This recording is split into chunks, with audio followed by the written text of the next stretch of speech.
नमस्कार. आज आपण विश्व टीव्ही मराठी या आपल्या आवडत्या लोकप्रिय चॅनलवर आज आपण आपली नेहमीची सिरीज बोलू का हा पॉडकास्ट शो आपण आज अशा एका ठिकाणी आलेलो आहे ज्या जिल्ह्यातील राजकारणाची लोकप्रियता पूर्ण राज्यभरात आहे आणि स्वर्गीय दिगंबरजी बागल साहेब जे स्वतः मंत्री राहिलेले आहेत त्यांच्या या करमाळा शहरात आज आपण आलेलो आहोत. त्यांची दोन्हीही मुलं आज राजकारणात पूर्णपणे सक्रिय आहेत. त्यातीलच राजकारणाचा एक वसा घेतलेला आणि एक विजनरी नेता म्हणून ज्यांच्याकडे पाहिलं जात आहे असे दिग्विजयजी बागल सर यांच्याशी आज आपण या पॉडकास्टमध्ये गप्पा मारणार आहोत आणि जाणून घेणार आहोत करमाळ्याबद्दल त्यांचं असलेलं विजन आणि त्यांची असलेली दूरदृष्टी जे मामा या नावाने जे लोकप्रिय झालेले स्वर्गीय दिगंबरजी बागल साहेब यांचा वसा तुम्ही आता पुढे चालवणार आहात. तर याबद्दल आम्हाला जाणून घ्यायला आवडेल की तुमचं विजन काय आहे. आमच्या वडिलांच्या पुण्याईनं आम्हाला काम करण्याची संधी, जनतेची सेवा करण्याची संधी भेटली आणि आमच्या वडिलांप्रमाणे अहोरात्र काम करत राहणे, जनतेच्या संपर्कात राहणे आणि आमच्या वडिलांची जी नाळ जनतेशी जोडली गेली होती त्याच पद्धतीनं काहीसं काम आदरणीय रश्मी दिदी असतील, मी असेल, हे करण्याचा प्रयत्न आम्ही करत असतो. यंदा ज्या होणाऱ्या नगरपालिकेच्या निवडणुकी आहेत तर या नगरपालिकेच्या निवडणुकीमध्ये तुम्ही कोणता दृष्टिकोन ठेवलेला आहे असं तुम्ही पर्सनली? करमाळ्याची निवडणूक गेली जवळपास 15-20 वर्ष झालं आम्ही जवळून बघतोय आणि दरवेळेला लढवतोय. मी लहान असताना आमचे वडील आदरणीय गिरधर भाऊंच्या सोबत करमाळ्याची नगरपालिका लढवायचे. आम्ही मतदार नाही करमाळ्याचे, पण माझ्या सगळ्या सहकाऱ्यांचं आम्ही गेली 20 वर्ष झालं निवडणूक लढवण्याचा आणि निवडून येण्याचा प्रयत्न करत असतो. यावेळेस खास लढवण्याचं धोरण आमचं एवढंच की करमाळा हे नावाला शहर राहिलंय. करमाळ्याला आपण फक्त संबोधताना शहर म्हणतो किंवा नकाशावर यादीमध्ये करमाळा शहर येतं, पण शहरासारखं या गावामध्ये काही नाही. करमाळा फक्त एक सुधारित खेड आहे. करमाळा हे शहर राहिले नाही, सुधारित खेड झाले. फक्त दिसायला आपल्याला दुकानं मोठी झालेली असतील किंवा काही प्रायव्हेट हॉस्पिटल मोठे झालेले दिसतील. एक थिएटर होतं चालू, ते सुद्धा डेमॉलिश करून आता रेनोव्हेशन सुरू आहे त्याचं. हे सोडलं तर करमाळ्याला शहरासारखं म्हणण्याची कुठलीच गोष्ट नाही आणि ही सुधारणा करायची. मला करमाळा शहर हे खऱ्या अर्थानं शहर आहे. इथं अजून सुद्धा माणसं पिण्याच्या पाण्यासाठी, वापरायच्या म्हणजे मुबलक पाण्यासाठी वन भटकतात. त्यांच्या हक्काचं मुबलक म्हणजे आज जग गेलंय AI वर, आर्टिफिशियल इंटेलिजन्सवर आज जग गेलंय आणि अजून सुद्धा 2025 मध्ये करमाळा शहराचे काय अडचणीत, तर वेळचं पाणी येत नाही, रोज पाणी येत नाही, स्वच्छता नाही, धूळ इतकी झालेली आहे, रस्ते नीट नाहीत, टाउन प्लॅनिंग नाही. म्हणजे आज 2025 मध्ये सुद्धा आपण 1990 सालच्या प्रश्नात आहेत आणि हे मला बदलायचंय. हे खरं माझं विजन. अशी कोणती निवडणूक तुमच्या लक्षात आहे का जी तुमच्या वडिलांच्या सोबत तुम्ही बघत आले, अशा काही प्रसंग एखादा तुमचा? मला 96ची निवडणूक चांगली आठवती. त्यावेळेला म्हणजे 96 पर्यंत आदरणीय गिरधरभाई देवी, स्वर्गीय गिरधरभाई देवींकडेच सत्ता होती आणि नागरिक संघटनेचे आमच्या वडिलांचे काही सहकारी त्यात नगरसेवक होते. ते मला आठवते. मी म्हणजे पहिलीला असेल, बालवाडी पहिलीचा माझा तो काळ होता. मला म्हणजे काही नीट कळत पण नव्हतं, पण तेव्हा वाटायचं की यंदा सुद्धा सत्ता राहील आणि वडिलांची नगरपालिका येईल, म्हणजे गिरधरभाईंची नगरपालिका येईल, कारण की त्यांच्या मार्गदर्शनाखालीच आमचे वडील कार्यरत होते आणि पहिल्या वेळेस आमदार झाले होते. ती एक आठवती. त्याच्यानंतर ते म्हणजे त्यावेळेला पराभव झाला आमचा, जयवंतराव जगताप सत्तेत आले. परत मला आठवतंय 2006-07ची एक निवडणूक होती. 6-7 साली तेव्हा मी काहीसा सक्रिय झालो होतो. आमचे वडील गेले होते आणि मी दुरून का होईना पण पाहायचो. त्यावेळेला रश्मी दिदी, घुमरे सर यांनी मिळून नगरपालिका लढवली होती आणि तेव्हा बागलगट म्हणून लढवली होती. त्यामध्ये मला आठवतंय की आपले जे नगरसेवक निवडून आले होते त्यांच्या आधारावर जयवंतराव जगतापांनी सत्ता स्थापन केली होती. म्हणजे आमच्या म्हणजे मातृतुल्य आदरणीय घोलपक्का यांना उपनगराध्यक्षपदी त्यांनी काम करण्याची संधी दिली होती. तेव्हापासून बघतोय आणि तेव्हापासून आम्ही दरवेळेला निवडणूक लढवण्याचा प्रयत्न करतो, पण कुठल्या ना कुठल्या कारणानं आम्हाला बाहेर ढकललं जातं किंवा आम्हाला म्हणावं असं यश भेटू शकत नाही. क्लिअर मॅन्डेट ज्याला आपण म्हणतो बहुमत आम्हाला भेटायला तो कुठेतरी आम्ही कमी पडतो. पण या वेळेला सत्ता परिवर्तनाची लाट करमाळा शहरामध्ये निश्चितपणे आहे आणि याचा लाभ हा आम्हा सर्वांना, माझ्या सर्व सहकार्यांना भेटेल याचा मला कॉन्फिडन्स आहे. तुम्ही म्हणलात की आम्हाला सत्तेतून बाहेर ढकललं जातं. गेल्या वेळेसच्या निवडणुकीमध्ये तुम्ही सत्तेमध्ये होतात आणि अवघ्या एकदम कमी दिवसामध्ये तुम्ही सत्तेतून बाहेर पडलात. मग हे काय झालं असं की तुम्हाला सत्तेतून बाहेर पडावं लागलं? सत्ता आमची आली होती, रश्मी दिदींनी आम्ही जगताप गटाशी युती करत वाटलं की बाबा एका विचाराने जर आपण सर्वांनी काम केलं तर शहराचं काहीतरी कायापालट करता येईल, काम करता येईल शहरामध्ये. म्हणजे तुम्ही विजनच्या दृष्टीने युती या दृष्टीनं केलं होतं. मूळ उद्देश तर तोच होता. शेवटी कुठलीही सत्ता घेत असताना आमचा म्हणजे प्रत्येकाचा हेतू असतो की या सत्तेचा वापर करून काहीतरी सुधारणा, काहीतरी विकास करावा, आपल्या नेतृत्वाचं वेगळेपण दाखवावं, हा हेतू असतो. आणि तेच मनामध्ये हेतू ठेवून आम्ही ती युती केली होती.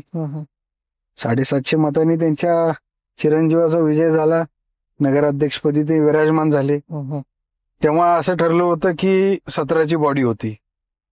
9 नगरसेवक हे बागलांचे राहतील, 8 नगरसेवक हे जगतापांचे राहतील आणि नगराध्यक्ष हे जगतापांचा राहील. त्यात नगराध्यक्ष त्यांचा 750 मतांनी निवडून आला, आमची युती असून सुद्धा. आणि त्यांच्या 8 नगरसेवकांपैकी 4 आले, आमच्या 9 नगरसेवकांपैकी 7 आले. तसं पाहायला गेलं तर जनतेनं आम्हाला मॅन्डेट दिला. सावंत कुटुंबाचे 3 सदस्य आले, कन्हैयालाल देवींचे 2 सदस्य आले आणि भाजपच्या वतीनं गणेश चिवटे 1 नगरसेवक झाले. अशी 17ची बेरीज होती. नगराध्यक्ष वैभव जगताप झाले. आणि मग कुठले तर कारण मग आम्हाला हा कोऑप नको, तो कोऑप नको. आणि आम्ही सिंगल लार्जेस्ट पार्टी होतो. बागल हे सिंगल लार्जेस्ट पार्टी होतो, 17पैकी 7. मग आता 7, 4, 3, 2, 1 असं म्हणल्यानंतर 7चीच संख्या जास्त. बरोबर. सिंगल लार्जेस्ट पार्टी म्हणून आम्हाला कोऑपचा मान होता. मग आता आमची माणसं पण तुम्हीच निवडायची म्हणल्यावर कसं? मग आम्ही सांगितलं की आम्हाला अमुक अमुक व्यक्ती नगरसेवक करायचंय कोऑप. नाही, मला चालणार नाही म्हणले. असं नाही, आम्ही शब्द दिला होता आणि आपल्या समोर शब्द दिला होता, मला तो पूर्ण करावा लागेल. आम्ही म्हणजे आमचं राजकारण काही छक्के पंजाचं नाही, आम्ही काय खूप धूर्त राजकारणी असा प्रकार नाही. आमचं सिंपल आहे. आम्ही समाजकारणावर जास्त भर देतो, राजकारण कमी. आता तेवढं निवडणुकीपुरतं असतं, पण आम्ही जो शब्द दिलाय तो आम्हाला पाळावा लागेल आणि आमच्या वडिलांपासून आमची ती परंपरा राहिली आहे. ठीक आहे म्हणले. परत उपनगराध्यक्ष कोण करायचं? परत आम्ही ज्या व्यक्तीचं नाव सुचवलं नाही तो उपनगराध्यक्ष नाही करायचं. म्हणलं मग कोण करायचं? नाही, तुम्ही दुसरा कोणी निवडा. भाऊ मग तुम्ही सांगत पण नाही कोण करायचा, आम्ही जे निवडतोय तेही करू देत नाहीत, तुम्हाला प्रत्येकाला नाहीच म्हणायचं, मग नेमकं करायचं काय? ते म्हणले ठीक आहे आपण बोलू नंतर म्हणले.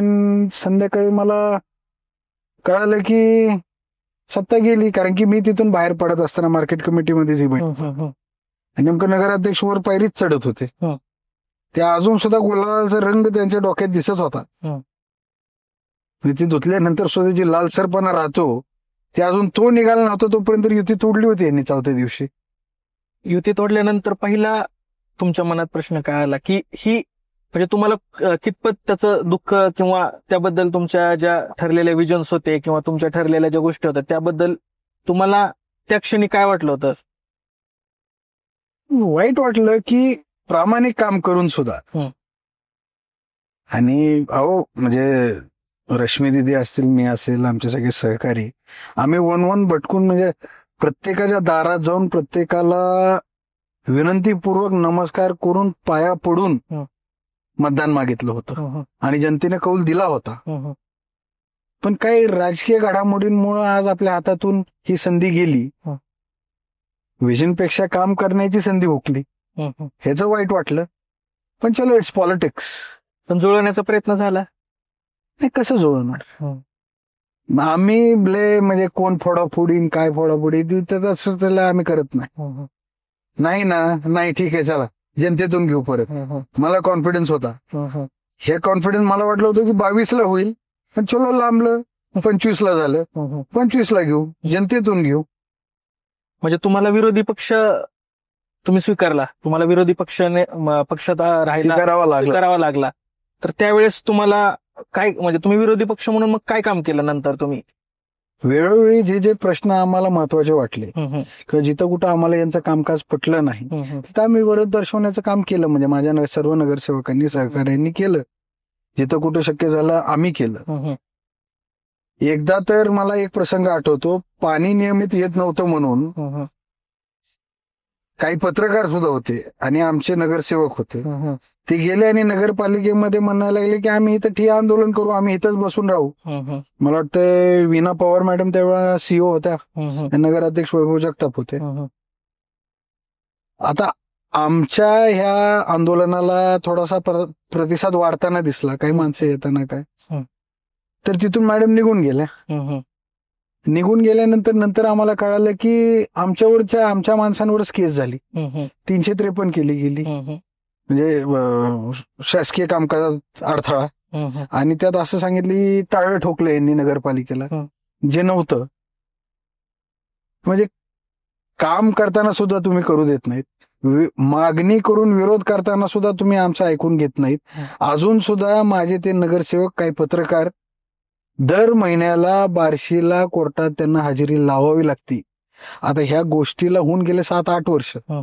अजून सुद्धा त्यांना महिन्याला बार्शीला जावं लागतं कोर्टात. हे दुर्दैव आहे. म्हणजे हुकुमशाही झाल्यासारखी झाली. नगरपालिकेच्या आवारात गेलात म्हणजे तुम्ही एका ठराविक व्यक्तीच्या ताब्यात गेलात असा प्रकार झालाय. पण आज माझ्या करमाळा शहरातल्या नागरिकांचा आवाज, आज माझ्या करमाळा शहरातल्या नागरिकांची मागणी, त्यांचा हक्क हे देण्यासाठी म्हणून आम्हाला ही नगरपालिका लढवायची आणि जिंकायची. तुम्ही आता म्हणलात की पाण्याची अनियमितता जी आहे पाणी पुरवठ्याच्या बाबतीतली, आणि करमाळा हे उजनीच्या जवळचं आणि एकदम जवळचं शहर आहे, उजनी धरणाच्या जवळचं. मग पाण्याची म्हणजे पाणी नियमित होत नाही, पाणी पुरवठा नियमित होत नाही, ही कसं काय प्रश्न असू शकतो इथला? मी तेच सांगितलं ना, this the irony of Karmala. म्हणजे 2025 मध्ये सुद्धा जग गेलंय AI वर. आणि आपले प्रश्न काय आहेत?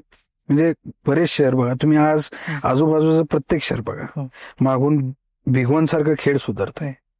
इंदापूर, टेंभुर्णी, जो तालुका प्लेस नाहीये, टेंभुर्णी, कुर्डवाडीला सुद्धा, आता कुर्डवाडीमध्ये सुद्धा तीच अवस्था आहे. जंक्शन असून सुद्धा तिथं सुद्धा अडचणी आहेतच. बार्शी, जामखेड मागून चांगलं झालं, राशीन मागणं सुधारलं, कर्जत मागणं सुधारलं. तुम्ही कुठलाही शहर राहो, माहिजळगाव सुद्धा करमाळ्यापेक्षा विकसित झालंय. माहिजळगाव नगरला जाताना खेड लागतं. म्हणजे केम मध्ये गेलोय का करमाळ्यामध्ये गेलोय, काय काय गल्ली बोळात गेल्यानंतर कळत नाही नेमकं मी केम गावात आहे का करमाळ्यात आहे. आणि आज करमाळ्याच्या अवस्थेत सगळ्यात मोठी शोकांतिका की पाणी अनियमित आहे. माणसाची जी जीवनावश्यक, जी आज सगळ्यात महत्वाचा घटक आहे, जी ज्या गोष्टीची गरज आहे, ते पाणी जर आपल्याला नियमित भेटत नसेल, मी समजू शकतो ठीक आहे, उन्हाळ्यात किंवा उजनी धरण ज्या वेळेला त्याची पाण्याची पातळी अति खाली जाती, जॅक्वेलच्या खाली पाणी जातं. करमाळ्यापासून 25 किलोमीटरवर बर्ड्स आय व्ह्यूनं करमाळ्याचा जॅक्वेल आहे, दहेगावला 25 किलोमीटरच्या अंतरावर आहे.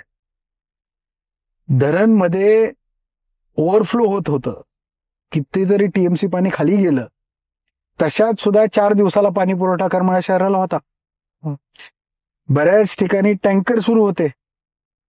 ही शोकांती काय करमाळ्याची? पाणी नाही, पाईपलाईन नाही. अहो कोट्यवधी रुपये खर्च करून पाईपलाईन आणली, मागून उजनी धरणाची पाईपलाईन जामखेडला पाणी पुरवठा व्हायला लागलाय. ती पाईपलाईन पूर्ण होत आली, अजून आपली पाईपलाईन नवीनवाली मंजूर होऊन आहे तशी ठप्प आहे. अजून प्रश्न आपलं पाईपलाईनच आहे, पाणीच आहे. का काय पाप केलंय माझ्या करमाळ्यानं? पाणी सुद्धा भेटू नये, स्वच्छता राहू नये, गटारी उघड्या राहाव्यात, डासाचं घाणीचं साम्राज्य असावं माझं शहर. रस्ते नाहीत, धूळ झालेली, नियमितपणा कुठंच नाही. आज मला करमाळ्या शहराच्या बाबतीत तुम्ही एक साधी गोष्ट सांगा. कुणाला जरी या करमाळ्या शहरात जिल्हा परिषदेचं एक उपजिल्हा रुग्णालय आहे.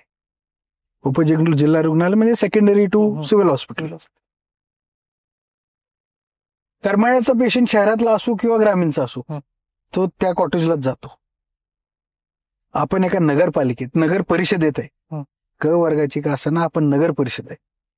ही तुम्ही जागा जिल्हा परिषदेला दिली ही बांधायला. माझ्या करमाळ्या शहरातल्या नागरिकांनी इथं ट्रीटमेंट घ्यायचं कारण नाहीये. नगर परिषदेचं हॉस्पिटल कुठं आहे?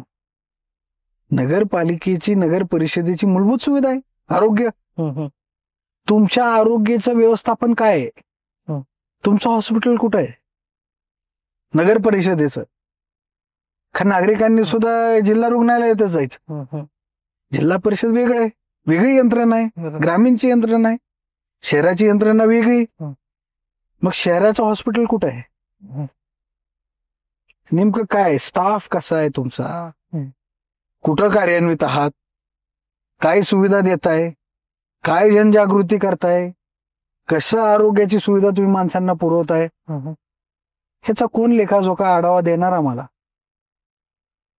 तुम्ही आरोग्याच्या दृष्टीने काय बघताय विजन म्हणून या सगळ्याकडे? आरोग्याच्या दृष्टीने म्हणजे तुम्ही सांगितलं हॉस्पिटल नाहीये, पण तुम्ही विजनरी म्हणून त्याला कसं बघताय? मग आता विजनरी नाही, हे विजन ठेवण्याचं कारणच नाही ह्याला.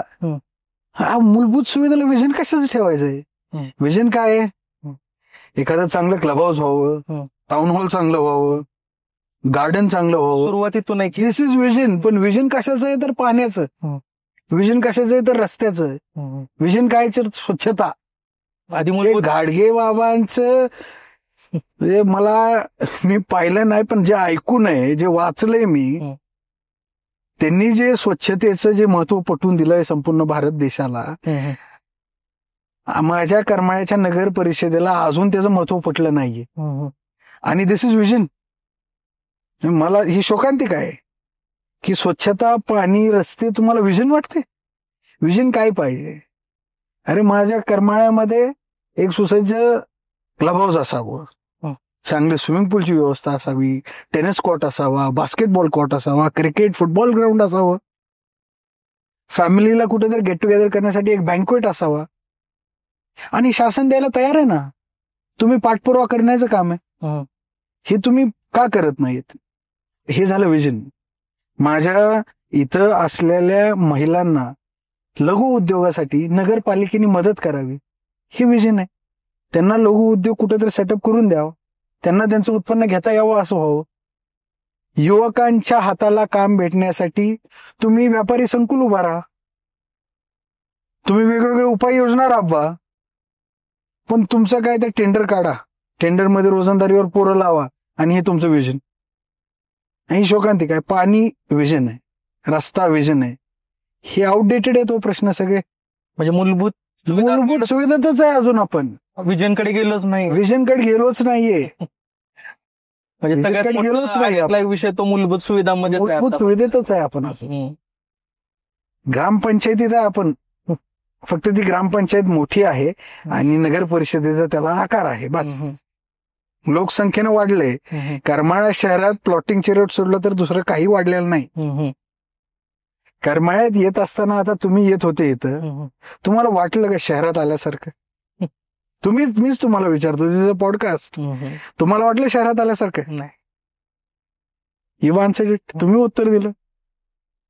म्हणजे तुम्ही बघताना आता मूलभूत पासून जर सुविधा सुरुवात करणार असाल तर जसं स्वच्छतेचा तुम्ही प्रश्न घेतला, स्वच्छतेमुळे आरोग्याचा विषय येतो. नंतर ह्या सगळ्यांचा मुख्य प्रश्न पाणी येतो. या तिन्ही गोष्टींचं तुमचं आधी प्रश्न म्हणजे फोकस तुमचा हे 3 मूलभूत सुविधावर पहिला असणार आहे, हे यातून तर लक्षात येत आहे आता. आणि दुसरी गोष्ट म्हणजे शैक्षणिक व्यवस्था. शैक्षणिक मला फक्त तुमच्या शाळेच्या इमारतीला रंगरंगोटी केली म्हणजे शाळा सुधारली असं नाही. शाळेचा स्टाफ काय करतोय, शाळेमध्ये काय शिक्षण दिलं जातंय, कुठल्या दर्जाचं शिक्षण दिलं जातंय. मला ते शाळा नंबर नेमकी माहित नाहीत, पण 2 शाळा बंद पडल्या. तिथं 2 आणि 3 मुलं राहिली होती. तशा परिस्थितीला काय कारण आहे? अहो, आपल्या शाळा डिजिटल शाळेकडे गेल्या पाहिजे, डिजिटल स्कूलिंग सुरू झालं पाहिजे. इतर नगरपंचायतींमध्ये, नगर परिषदांमध्ये होत आहे, इथं का होत नाही? जेव्हा तुम्ही पुढील या 5 वर्षात करमाळ्याकडे बघताना जर स्मार्ट करमाळा बघितलं तर मग तुम्ही कसं बघताय? मग ह्या सगळ्या मूलभूत प्रश्नांना सोबत घेऊन कसं बघताय? मग आता जर तुम्ही म्हणता की विजनरी पर्यंत आपण पोहोचलेलो नाहीयेत, मग तुम्ही या 5 वर्षात त्याला कोणत्या तुमच्या अँगलने बघतायत, कसं बघतायत करमाळ्याकडे? पहिलं मला करमाळ्याच्या मूळ अडचणी सॉल्व्ह करायच्यात. सुरुवात स्मार्ट करमाळा नाही, आधी फक्त ऍटलिस्ट सेन्सिबल करमाळा करायची वेळ आली. आधी तुम्ही तुमच्या गरजा तरी ओळखा, तुमच्या गरजा ज्याला न्याय देऊ शकतो, जो ते काम करू शकतो, त्यांना संधी द्या. तुम्ही पारंपरिक तेच गोष्टी जर करत बसाल, 25-30 वर्ष झालं, इट्स हाय टाइम एकदा सत्या भाकरी फिरवून बघा ना, भाकरी फिरवून बघा. म्हणजे तुम्हाला अपेक्षित आहे की हे सत्तांतर होणं गरजेचंच आहे? गरजेचं आहे आणि होईल याचा कॉन्फिडन्स पण आहे, निश्चितपणे होईल. यातून तुम्हाला तरुणाकडे कसं तुम्ही बघताय मग या सगळ्या ह्याच्यातून?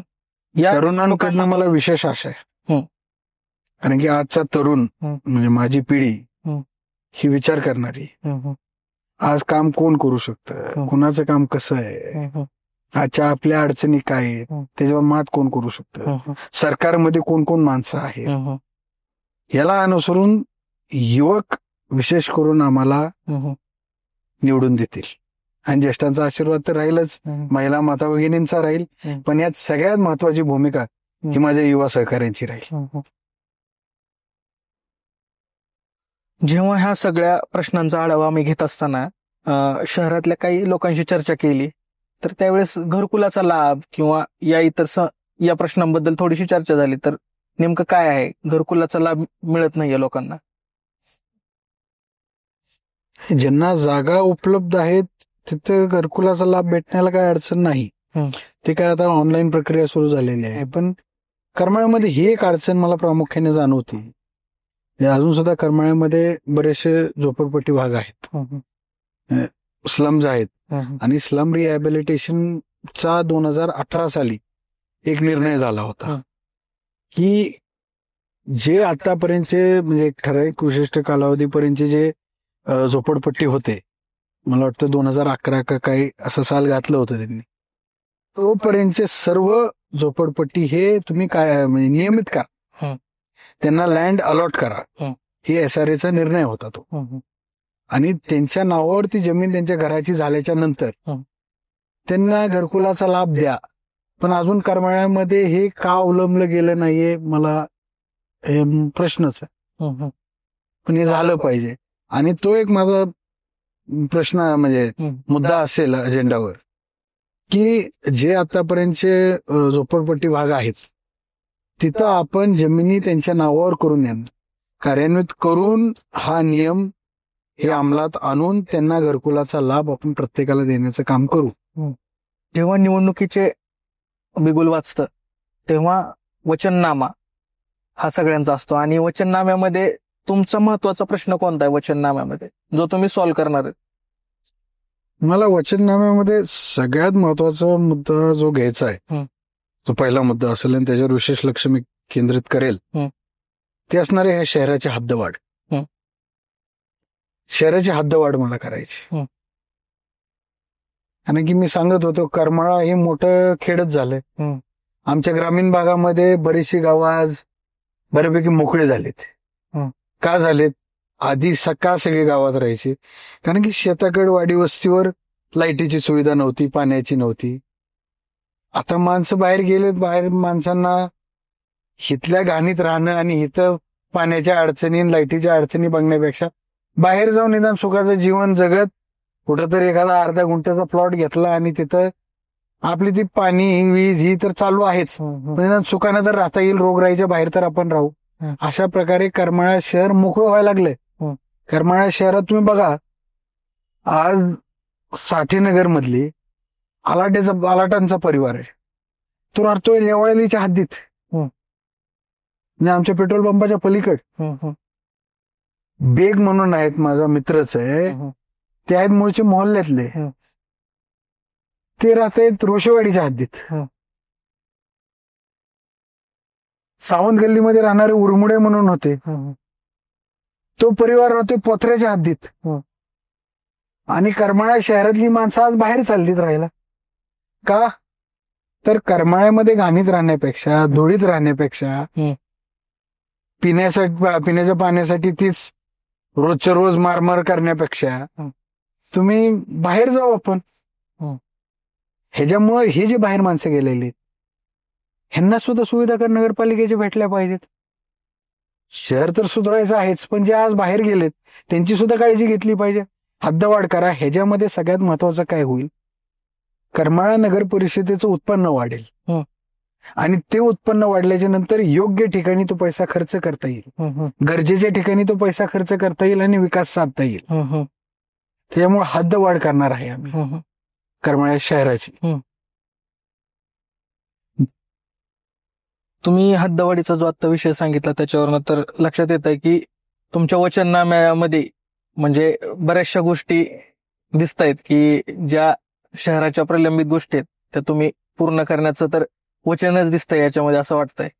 माझी करमाळ्यातल्या नागरिक बंधू भगिनींना एवढीच विनंती आहे, कधीपर्यंत वचननामा छापत राहू. मला सुद्धा दर 25 वचननामा छापत राहू. कधी तर मी केलेले दिलेले वचन हे कार्यान्वित आणून वचन पूर्तीनामा मला छापायची वेळ आणा. एकदा मला काम करायची संधी द्या. प्रामाणिकपणे सांगतो, काम करायची संधी द्या. जेव्हा तुम्ही आता शहराच्या हद्दवाढीबद्दल बोललात आणि जर ह्या वचनपूर्तीमध्ये तुम्ही म्हणताय की वचनपूर्तीची सुद्धा संधी द्या, हद्दवाढ कशी असेल? हद्दवाढ म्हणजे शहराचं म्हणजे जेवढं नगर परिषद आहे, जेवढं आपलं वेसिनिटी आहे, आपला एरिया आहे, त्याची हद्दवाढ करणे. इकडं देवीच्या माळापर्यंत, तिकडं रोषेवाडीपर्यंत, इकडे देवळालीपर्यंत, इकडं पोथऱ्याच्या आणि ह्याच्या हिवरवाडीच्या शिवापर्यंत. त्याचा फायदा उत्पन्नात वाढ होईल. जे बाहेर गेलेले आहेत त्यांना घरपट्टी व्यवस्थित नियमित लागू करता येईल.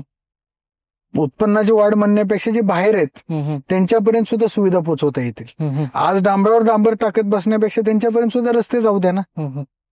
आज तुम्ही एवढं कोट्यवधीची पाईपलाईन आणताय पिण्याच्या पाण्याची, जी आणायची पुढं, ती त्यांच्यापर्यंत सुद्धा नळपोच, आपलं घरपोच नळ पाणी पुरवठा होऊ द्या, घरपोच जाऊ द्या पाणी, त्यांना सुद्धा सुविधा भेटेल.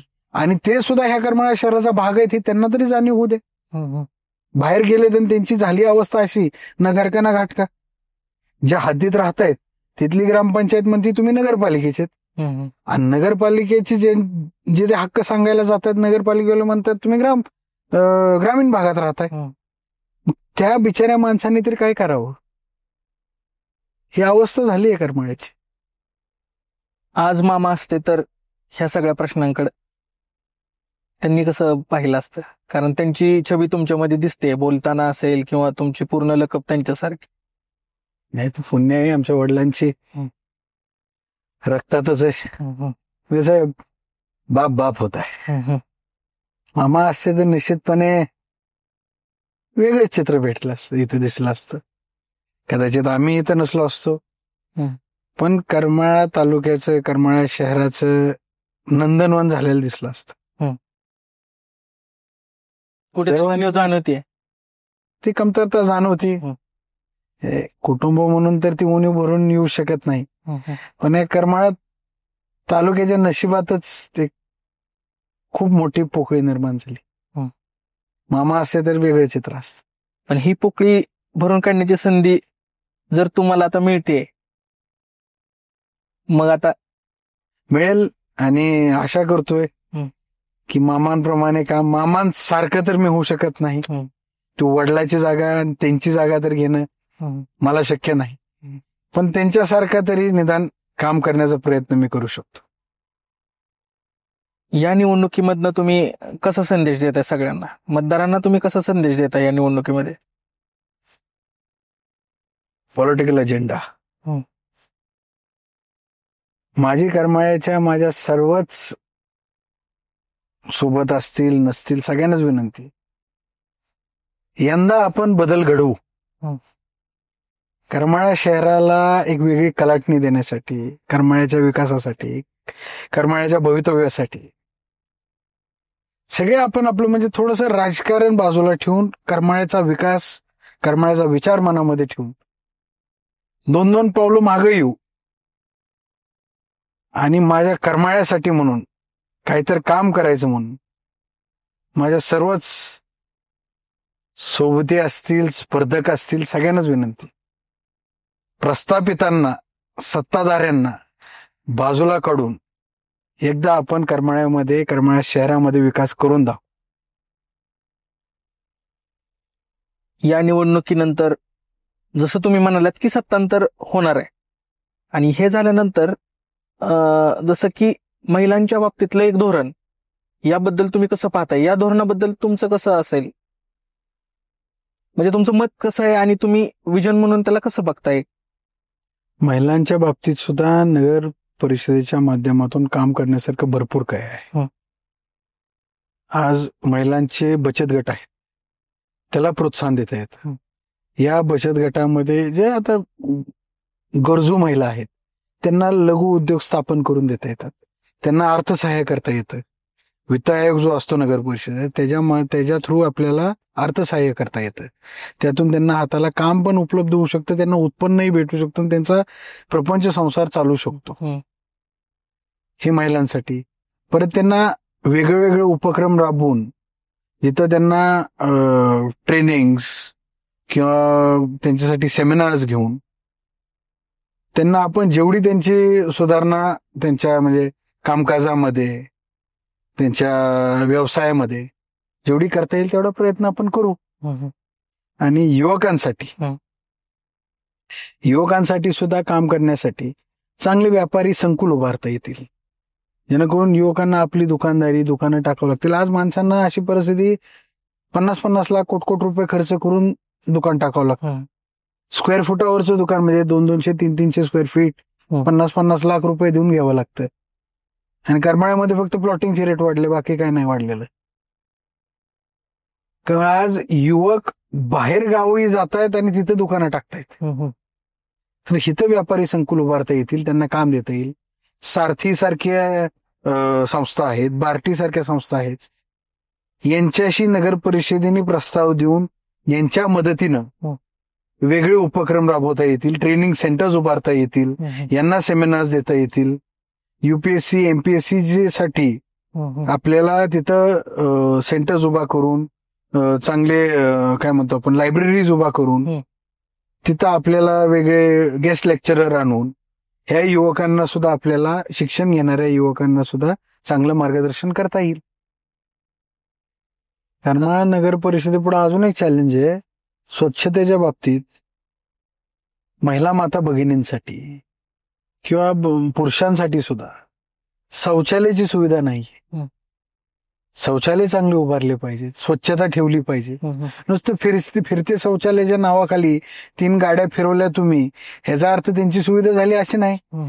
म्हणजे त्यांनी त्यांचं शेड्यूल, तुमची गाडी कधी येणार त्याच्यावर ठरवायचं का? त्यांना ते इझिली ऍक्सेसिबल पाहिजे, त्यांना गरज पडेल त्यावेळेला त्यांना वापरता आलं पाहिजे, आणि स्वच्छता पाहिजे. हे एक मोठं चॅलेंज असणार आहे, ते करावं लागेल व्यवस्था आपल्याला स्वच्छतेच्या बाबतीत, शौचालयांची. आणि स्वच्छतेच्या बाबतीत मला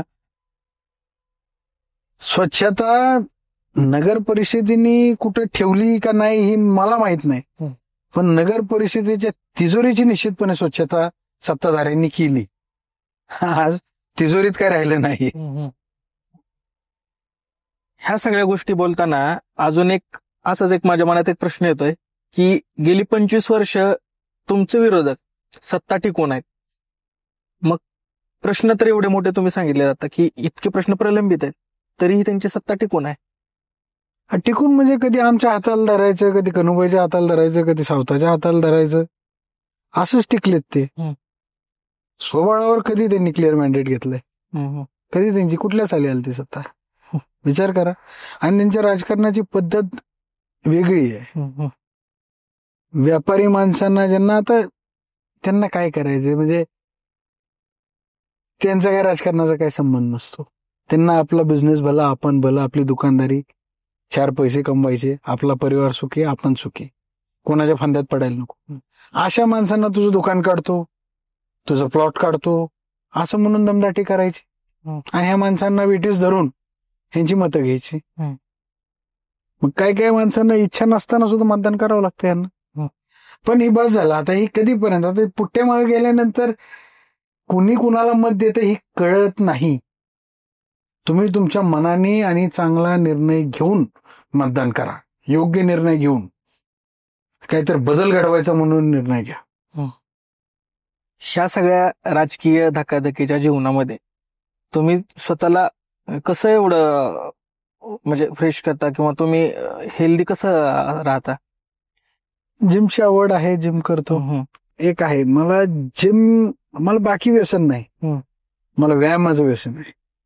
मला दिवसातून 1 तासभर का होईना मला ते जिम मध्ये गेल्याशिवाय काय तर जॉगिंग करेल, वेट लिफ्टिंग म्हणजे वेट ट्रेनिंग करेल, काय तर म्हणजे घाम गाळल्याशिवाय, व्यायाम केल्याशिवाय मला करमत नाही दिवसभर. रेस्टलेस वाटतं. म्हणजे तुम्ही पुढच्या सगळ्या आव्हानांना पेलण्यासाठी स्वतः फिट राहताय असं? असं म्हणून नाही. हे आमच्या वडिलांची चांगली पर्सनॅलिटी होती, आणि त्यांच्या दयेनं थोडस आम्हाला व्यायामाचं हे जरा आवड आहे. त्यामुळे, आणि माझ्या परिवाराला एवढी वाईट घटना कधीच होणार नाही आमच्या आयुष्यात.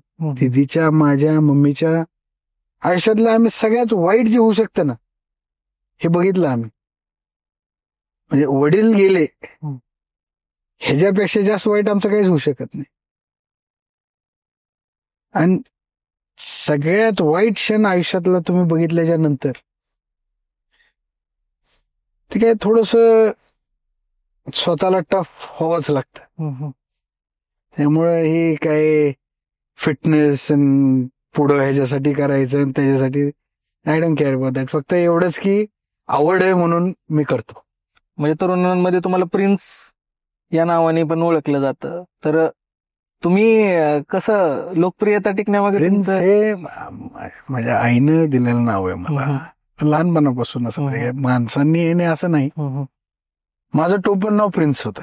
म्हणजे आईनं ते नाव ठेवलं होतं आईनं, आणि वडिलांनी दिग्विजय नाव ठेवलं. रेकॉर्डला नाव दिग्विजय आहे, आणि प्रिन्स घरी म्हणायचे. असा कोणता या सगळ्या ह्याच्यात असा राजकीय कोणता एखादा असा किस्सा आहे का तुमच्या आठवणीतला? नवीन ज्या वेळेला राजकारणात होतो, मी नुकतीच 10वी झाली होती. म्हणजे पप्पा गेले, माझी 10वीची परीक्षा 1 महिन्याने होती. मार्च मध्ये परीक्षा होती, आणि 5 फेब्रुवारीला पप्पा गेले 2006. 10वीची परीक्षा पण पूर्ण होती. पण 10वीची परीक्षा झाल्यानंतर मी करमाळ्याला आलो. ही आता तुम्हाला प्रोटोकॉल सांगितले, कसं राहावं लागतं, काय करावं लागतं, फिरावं लागतं, जावं लागतं माणसात. हे आता दीदी बघतायत, मम्मी पुढे हे आहेत, तुला सुद्धा आता सुरू करावं लागेल, तुला पण गाठी भेटी घ्यावं लागतील. पप्पांनी एवढं सगळं केलंय, हे चालवावं तर लागेल. मला टेन्शन आलं होतं. आता मी KG पासून 10वी पर्यंत कॉन्व्हेंटमध्ये शिकलेलो, ज्युनियर कॉलेज BMCC ला. तेव्हा तर मी 10वीतच होतो. मी 10वी पर्यंत कॉन्व्हेंटमध्ये शिक्षण घेतलं, बोर्डिंगमध्ये शिक्षण घेतलं. इथं यायचं, मराठी भाषण करावं लागेल, मला फुटायचा घाम मराठीत भाषण करायचं म्हणलं. पण ते कालांतराने सवय लागत गेली. मला अजून चांगलं आठवतं, मी पहिलं भाषण केलं होतं, मी इंग्लिशमध्ये भाषण केलं होतं. प्रचाराचा गमजा कोणत्या वयात तुम्ही हे केला? प्रचाराचा गमजा मी घातला आदिनाथ कारखान्याची निवडणूक. मग काही कारखान्याची निवडणूक पप्पा जेव्हा गेले तेव्हा तर ती निवडणूक डिक्लेअरच झाली होती. आणि त्यात आम्ही त्या मानसिकतेत नव्हतो, मनस्थितीच नव्हती आमची कोणाची. पण पहिली निवडणूक झाली आदिनाथ कारखान्याची निवडणूक होती. मला अजून चांगलं आठवतं, पांढरे गमजे असायची, विमानाचं चिन्ह होतं. ती निवडणूक माझी पहिली तशी निवडणूक. आणि माणसांमध्ये वावरणं बसणं तिथून पुढं तसं तर हे आम्ही 2006 पासून 10वी झाल्यानंतर पासून यात सुरू आहे. काही आता आपण कॅज्युअल प्रश्न पण घेऊया, कारण सगळ्याच बाबतीत तुम्ही परफेक्ट आता आहेत समजा. तर आता सध्याच्या घडामोडी सगळ्या चालत असतात, बातम्या वगैरे. तर आता तुम्ही पेपर वाचता की डिजिटली न्यूज वाचता, किंवा तुम्ही असं कसं त्याला कॅरी करता की तुमचा मेनली न्यूज वाईज अपडेटेड राहण्यासाठी जिल्ह्याचे स्थानिकचे पेपर वाचलाच पाहिजे. पेपर वाचतो आणि डिजिटल मीडिया सुद्धा त्याचं, कारण की काय काय गोष्टी पेपरमध्ये नसतात पण तिथं असतात. आणि जे खोचक बातम्या असतात त्या आवर्जून डिजिटलीच असतात, ते पेपरमध्ये येत नाहीत. ते कारण की काहीतरी एथिक्स पाळतात अजून सुद्धा. ते डिजिटली काही भाषा असते, काही वापरलं काही टाकलं तर. वर्तमानपत्रावर अजून ट्रस्ट लोकांचा आहे, म्हणजे तुमचा आहे. कारण की ती जनता वाचते आणि ते अजून जर्नलिझम आहे. जर्नलिझम आहे आणि ते एथिक्स पाळतात, ते नियम पाळतात. हे लिखाण कसं केलं पाहिजे, काय लिहिलं पाहिजे, काय टाळलं पाहिजे, ते चांगली आहे. आणि पेपर्स चांगलेत. आता मी जेव्हा फूडीचा प्रश्न आपला निघाला की तुम्हाला आवडतं फूड कोणतं, तेव्हा तुम्ही सांगितलं की जपानला गेलते तुम्ही.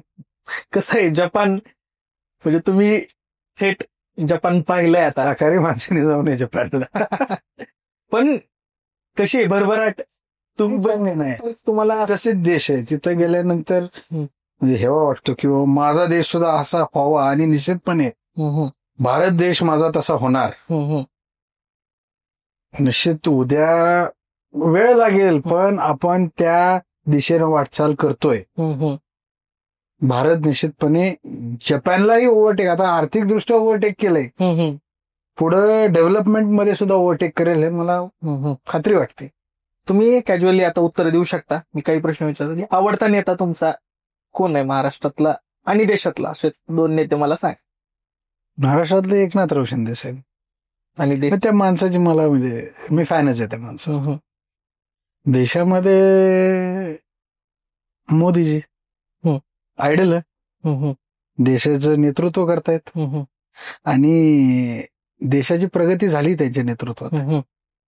अशी कोणती गोष्ट आहे त्यांच्यातली की तुम्ही अंमलात आणायचं बघताय? समजा प्रधानमंत्री मोदी माणसाचं म्हणजे जी प्रेझेन्स आहे, ऑरा आहे, जी त्यांचं कामनेस आहे, जबरदस्त आहे. आणि त्यांची समयसूचकता, त्यांचं म्हणजे स्मरणशक्ती, हे खरंच घेण्यासारख्या गोष्टी त्या. शिंदे साहेबांचं वैशिष्ट्य म्हणजे मला माझी पहिली भेट आठवती शिंदे साहेबांची. मला ज्या वेळेला सांगितलं होतं की शिवसेनेतून उभा राहायचंय आणि त्यांचं एबी फॉर्म घ्या, शिंदे साहेबांबद्दल एक आकर्षण होतं. स्वतःच्या ताकदीवर स्वतः सिद्ध होऊन मुख्यमंत्री झाले. शिंदे साहेब ज्या वेळेला मी गेलो तिकीट घ्यायला, दर्शन घेतलं, विचारलं, शिंदे साहेबांनी माझ्या पाठीवर हात टाकले, म्हणले की तुलड मी आहे तुझ्यासोबत. आणि ती जी म्हणजे मला ते कॉन्फिडन्स आला, ती जी ऊर्जा भेटली, एनर्जी, तिथून मी मला ते म्हणजे ह्याच्यापर्यंत निवडणूक झाल्याच्या नंतर पर्यंत मला ते असं थकवा म्हणून जाणवलं नाही. कारण की ही गेम मी दॅट एनर्जी, त्यावेळेला ती पॉझिटिव्ह एनर्जी मला दिली त्यांनी. आणि कायम अभिमान राहिला शिंदे साहेबांबद्दल. एक आवडतं व्यक्तिमत्व आहे त्यांचं. एक स्टाईल वेगळीच आहे त्यांची. कमी बोलतात, जास्त एक्सप्रेस होत नाहीत, पण त्यांचा विश्वास आहे, मला ते जाणवतं. ज्या आपुलकीनं बघता किंवा मी आतापर्यंत दिलेलं असं कुठलंच काम नाही शिंदे साहेबांना सांगितलेलं की साहेब मला नाही किंवा मी हे करू शकत नाही असं म्हणलेत. कुठलंही काम नाही. म्हणजे कुठलं म्हणजे निधी मागण्याचा असो, कुठलं काम एखादी बदली करण्याचा असो किंवा वेळ घेण्याचा असो, मला नाही म्हणून आतापर्यंत साहेबांनी सांगितलेलं नाही. आता तुम्ही फिटनेस बद्दल जेव्हा तुम्ही सांगितलं की तुम्हाला जिम करायला आवडते, दिवसभरातनं एकदा तरी तुम्ही जिम करता आणि मग तुम्ही त्या पुढच्या तुमचे जे रुटीन आहे त्याच्यामध्ये तुम्ही सहभागी होता. तर आवडता असा कोणता तुमचा स्पोर्ट्स आहे का की ज्या तुम्हाला प्रचंड आवड आहे? स्पोर्ट्स म्हणजे मला क्रिकेट खेळायला आवडतं. मला फुटबॉल, हॉकी प्लेअर होतो स्कूलमध्ये असताना. मला स्विमिंग आवडतं. मी स्विमिंग मेडलिस्ट आहे. झोनल स्टेट लेवल पर्यंत गेलोय मी. परत मला इंडोर मध्ये बिलियर्ड, स्नूकर खेळायला आवडतं. पूल टेबल. आता हा पॉडकास्ट आपण संपवतोय, गप्पा संपणार नाहीतच आहे. कदाचित नेक्स्ट पॉडकास्ट मध्ये आणखीन काही तुमच्यासोबत गप्पा मारायला देखील आवडेल, कारण तुमची आवड, तुमचं राजकीय म्हणजे तुमचं विजन आहे किंवा करमाळ्याबद्दलचं तुमच्या ज्या म्हणजे ज्या प्रेरित गोष्टी आहेत, तुम्ही करमाळ्याकडे कसं पाहताय याबद्दल तर आपण पुढच्या पॉडकास्टमध्ये बोलूयाच. पण एक मॅनिफेस्टेशन काय आहे तुमचं या निवडणुकीबद्दल, येणाऱ्या आगामी निवडणुकीबद्दल सर्वच? मॅनिफेस्टेशन आता लिहून ठेवू का? माझं पुढचं पॉडकास्ट निवडणुकीच्या नंतर घ्या. मी आता मॅनिफेस्ट करतो, तुमच्या डायरीत लिहितो. ओके. आणि मी जे लिहिलंय पॉडकास्ट मध्ये निवडणुकीच्या नंतर दाखवायचं. नक्की. आणि मॅनिफेस्टेशन मध्ये ताकद आहे. माणसांनी मॅनिफेस्ट केलं पाहिजे. मॅनिफेस्टेशन म्हणजे जे तुम्हाला करायचंय, जे तुम्हाला आवडतं, जे तुम्ही हवंच असं वाटतं ते लिहून ठेवायचं. तुमचा पूर्ण विश्वास आहे मॅनिफेस्ट लिहायचं आहे. ते एक म्हणजे पॉझिटिव्ह गोष्ट, एक पॉझिटिव्ह गोष्ट आहे. आपल्याला पॉझिटिव्हिटी देते आणि आपण केंद्रित राहतो. जे आपल्या मनामध्ये आहे, जे आपण लिहिलंय त्या ध्येयाकडे आपण केंद्रित राहतो. पण असंच मॅनिफेस्टेशन असू शकतं, म्हणजे मॅनिफेस्टेशन जसं तुमचं आहे तसं विरोधकांचं असू शकतं. पण तुम्ही तुमच्या मॅनिफेस्टेशनकडे कसं पाहताय? त्या मॅनिफेस्टेशनला जनतेचं पाठबळ महत्वाचं आहे. बरोबर. आता मी मॅनिफेस्ट करू शकतो मी पंतप्रधान होईल म्हणून, पण विचार करायला हरकत नाही ना कधी. नाही, विचार करू शकतो, पण हे आता आम्ही सुद्धा त्याला बहुत टाइम है, देखते हैं. पण तुमचा विश्वास आहे? अभी तो शुरुआत हुई, देखते क्या होता है आगे. काम करत राहायचं, भेटेल. तुम्हाला सर्वात जवळचा प्रिय व्यक्ती कोण आहे? माझी आई. आई म्हणजे